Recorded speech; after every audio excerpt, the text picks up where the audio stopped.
국방안보와 함께하는 송영선입니다. 아이코, 이제야 정신이 드네. 야, 내가 꿀단지에 코를 박고 있느라고 나라가 어디로 가는지 신경을 못 썼네. 90년 전에는 전 세계를 잡아먹으려고 내가 1차, 2차 세계대전에서 전 세계를 호령을 했는데 지금 이 꼴이 뭐냐? 정신 차리자. 제가 지금 누구 얘기하고 있는 것 같습니까? 독일 얘기하고 있습니다. 유럽에서, EU에서 유일하게 지금 역성장으로 가고 있다는 겁니다. 이유는 여러 가지가 있겠지만 가장 큰 거는 중국과 러시아를 너무 믿고 있었다는 거죠. 중국은 7년째 독일의 가장 큰 무역 파트너가 중국입니다. EU 교역의 대중국 교역에 EU의 대중국 교역의 50%를 독일이 담당하고 있어요. 특히 수입은 13%입니다. 수출은 미국, 그리고 프랑스, 네덜란드, 폴란드 이런 국가들 순위로 중국이 1위가 아니지만 작년 같은 경우에는 교역 규모가 400조에 달합니다. 러시아는 우크라이나 전쟁 터지기 전까지 독일이 천연가스라든가 에너지의 거의 수입의 50%를 러시아에 의존해 있었습니다. 그러니까 중국은 무역 파트너로서, 최대의 무역 파트너로서 중국이 있고, 러시아는 에너지 수입원으로 러시아가 있었으니까 EU의 종주국이기도 있고 나토의 가장 최정상국가이기도 하지만, 그리고 미국과 가장 가까운 나라 중에 한 나라라고 하지만 실질적으로 돈 문제에 있어서는 중국과 손을 잡고 러시아와 손을 잡고 있었다는 거죠. 미국이 안보 문제를 걱정하면서 화웨이하고는 거래하지 마라, 기술 훔쳐간다고 할 때 독일은 콧방귀 뀌었습니다. 그런 독일이 작년 숄츠 총리가 집권한 지 11개월째 되던 달에, 그게 또 시진핑이 집권 3기 집권되고 10일밖에 안 되는 때에 방중을 합니다. 물론 작년이 중국과 독일이 국교 수교를 한 지 50주년 되는 해이기는 하지만 유럽 내에서 시선이 아주 따가웠습니다. 유럽 정상 중에 찾아간 건 코로나 이후에 처음이니까. 아니, 유럽 전체가 탈중국, 왜냐 하면은 지금 우크라이나 전쟁 터지고 난 뒤에 러시아 쪽에 손뼉을 치고 미국 눈치를 보고 우리는 무기 같은 거 공급 안 한다라고 얘기하면서도, 돈도 안 대준다 하면서도 무기도 팔아먹고 무기도 갖다 주고 돈도 위안화로 결제하면서 러시아를 지원하고 있기 때문에 EU들은 탈중국 연대를 형성해 가는데, 거기에 EU의 종주국이라 할 수 있는 독일이 앞장서서 중국에 가서 그 독재자인 시진핑이 집권한 지 10일밖에 안 됐는데, 그것도 3년임째 헌법까지 고쳐서 세 번째 집권한 사람이 집권한 지 10일밖에 안 되는데 박수 쳐주러 간다? 모두가 못마땅한 눈으로 쳐다봤죠. 탈중국 연대에서 당신이 이 탈중국 연대를 도리어 깨러 가는 행위 아니냐. 숄츠의 답은 간단했습니다. 전 세계적인 문제, 인류의 재앙이라고 할 수 있는 기후연대 이런 문제도 해결해야 되고, 그리고 또 전 세계가 걱정하는 중국의 인권 문제도 내가 얘기할 것이고, 또 내가 가서 중국을 통해서 러시아에게 빨리 전쟁을 끝내라고 얘기하는 것도 설득해 볼 것이고, 듣기 아주 그럴듯합니다. 그러나 실질적으로 경제적인 협력을 더 강화하기 위해서 간 것입니다. 왜냐하면 데려간 군단들을 보면 뭐 지멘스, 도이치뱅크, 폭스바겐, 전 세계에서 벤츠를 제일 좋아하는 국민들이 중국이에요. 그리고 벤츠를 제일 많이 소비하는 나라도 중국이에요. 독일 사람보다 더 많이 삽니다. 중국의 인구가 14억이니까 독일 인구 8,500 그 비교를 해봐도 몇 배입니까? 18배 정도 되니까. 그리고 독일 사람들은 벤츠 한번 사면은 독일 사람들 벤츠 다 타는 거 아닙니다. 벤츠 한번 사면 40년, 50년 타요. 너덜너덜해질 때까지 탑니다. 중국에서는 그런 벤츠 타지도 않아요. 그 벤츠 팔아먹는 맛에 코가 빠져서 실질적으로 반도체의 재료라든가 의약품을 만드는 금속이라든가 이걸 전부 다 중국에서 히토류 같은 건 거의 94% 중국에 의존하고 있는데 점점 더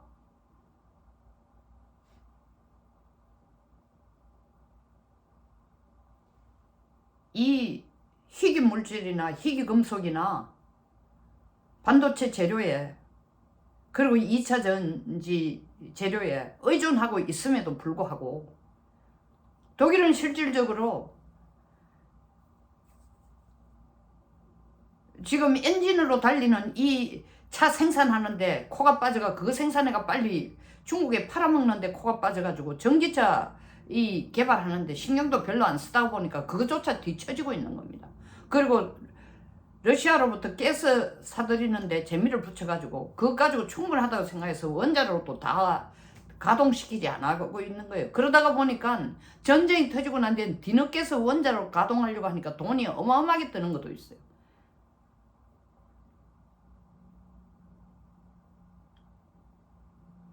지금 하다가 가만 보니까 독일 내에서도 목소리가 야 우리가 지금 하고 있는 게 뭐냐 벤츠 몇 대 팔아먹는 것 때문에 중국이 완전히 종속이 돼 있구나. 독일 스스로가 종속이라는 용어를 썼습니다. 또 독일 스스로가 의존이라는 용어를 썼습니다. 대독일이 말이에요. 중국에 종속되고 중국에 의존되고요. 파트너가 되는 건 좋지만 우리가 의존하고 종속되고 있다. 경제적인 협력을 강화하기 위해서 숄츠가 독일의 가장 큰 항만인 함부르크 항만을 확대 개발하는데 그 프로젝트도 일부를 중국에게 준 거 아닙니까? 그리고 반도체 회사 일부분도 중국에 팔아먹고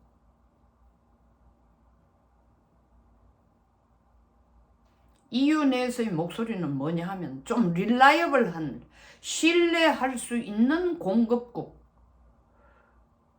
확보하는 것이 EU의 힘을 강화시키고 우리의 자생력을 키우고 우리의 무역력을 키우는 것이다. 숄츠는 그 말 안 들었죠.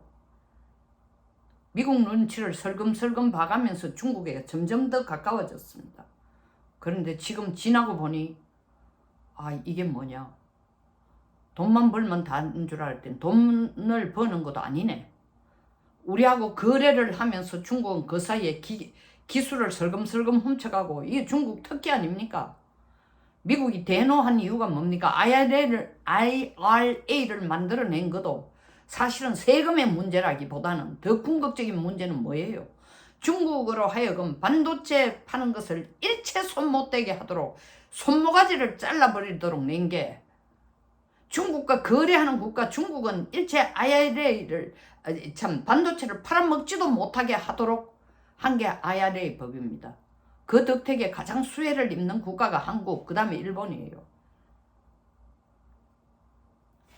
독일이 가만 보니까 지금 무슨 일이 벌어졌어요. 진짜 알짜배기 기술은 중국이 무역한다라는 이유로 다 빼가가고 벤츠 몇 대 팔아먹는 재미에 빠져가 코가 빠져가지고 실질적인 기술 사이버 간첩들 들어와가지고 다 빼나가고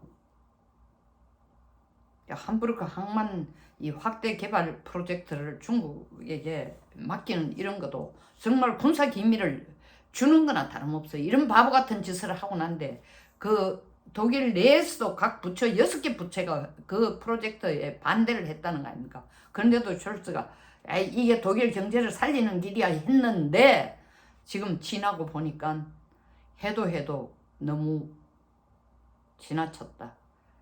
I went too far. 내가 너무 멀리 갔구나. 이제 무릎을 치는 거예요. 영국의 파이낸셜 타임스가 얘기했죠.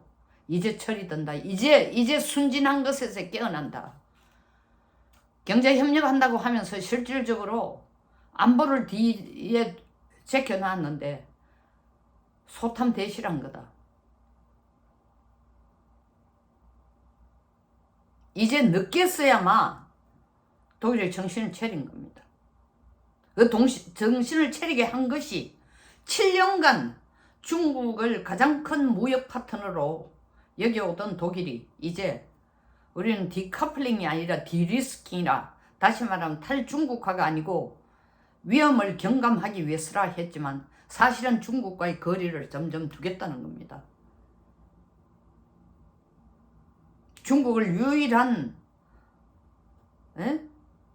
무역의 파트너로 생각하고 모든 기술을 좀 우리 물건을 팔아먹을 수 있으니까 적당하게 기술 훔쳐가고 연구자료 훔쳐가고 영업 기밀 빼가가도 눈 감아주겠다고 했었는데 그건 아니다라는 거죠.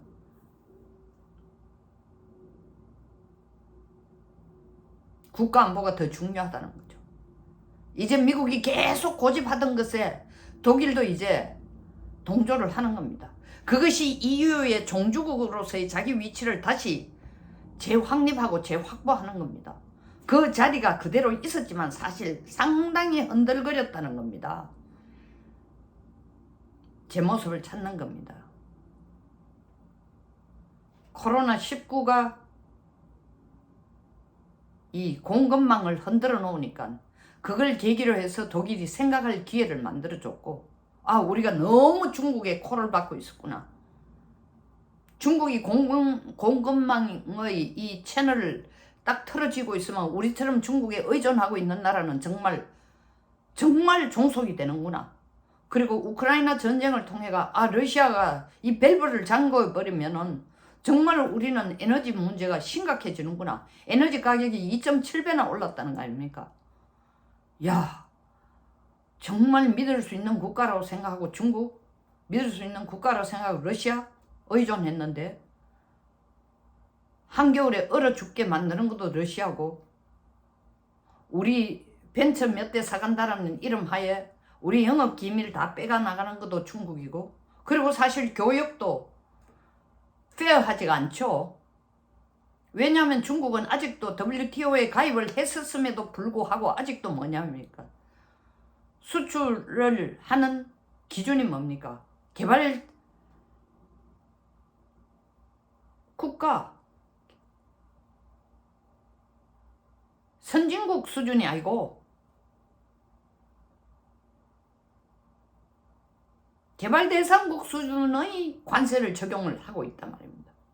이것도 언페어하다는 거죠.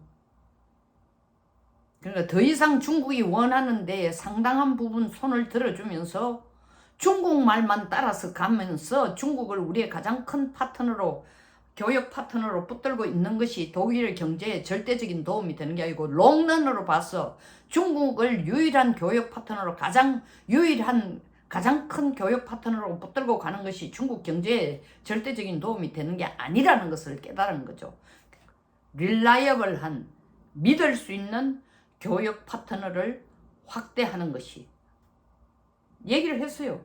EU 내 식구들끼리 교역을 더 확대하고 믿을 수 있는 루트를, 믿을 수 있는 교역 국가의 교역 파트너를 확대하는 것이 롱런으로 경제 안보를 강화시키는 거라고. 숄츠가 이제 정신이 듭니다. 정신 드는 거하고 그걸 현실화해서 구체적으로 나가는 거하고는 간극이 있겠죠. 왜냐하면 타임 레그가 있으니까. 자칫하면 독일이 정말 EU에서 종주국이 아니라 형편없는 국가로, 나락으로 떨어질 뻔한데 늦은 감이 있지만 지금이라도 정신 차린 게 그나마 종주국 위치를 지킬 수 있는 늦었지만 필요한 깨달음이 아닌가 싶습니다. 미국 벗어나서 중국과 손을 잡고 미국 벗어나서 러시아의 관계를 적당하게 하면은 자기는 나토의 종주국이고 EU의 종주국으로 남아있어도 꼭 미국 말을 안 들어도 살아남을 수 있고 언젠가는 바이마르 제국 때와 같은 구라는 게 옛날이란 뜻입니다. 바이마르 제국 때와 같은 히틀러 시대와 같은 세계를 제패하는 힘을 다시 키울 거라는 그런 착각을 하고 있었는지 몰라도 EU의 종주국으로서 세계의 평화를 리더하는 모범을 보이는 것이 지금 독일이 해야 될 역할이고 아시아에서는 일본이 해야 될 역할입니다. 쓸데없는 꿈은 꾸지 않는 게 낫습니다. 자칫하면은 발뿌리에 걸쳐서 넘어집니다.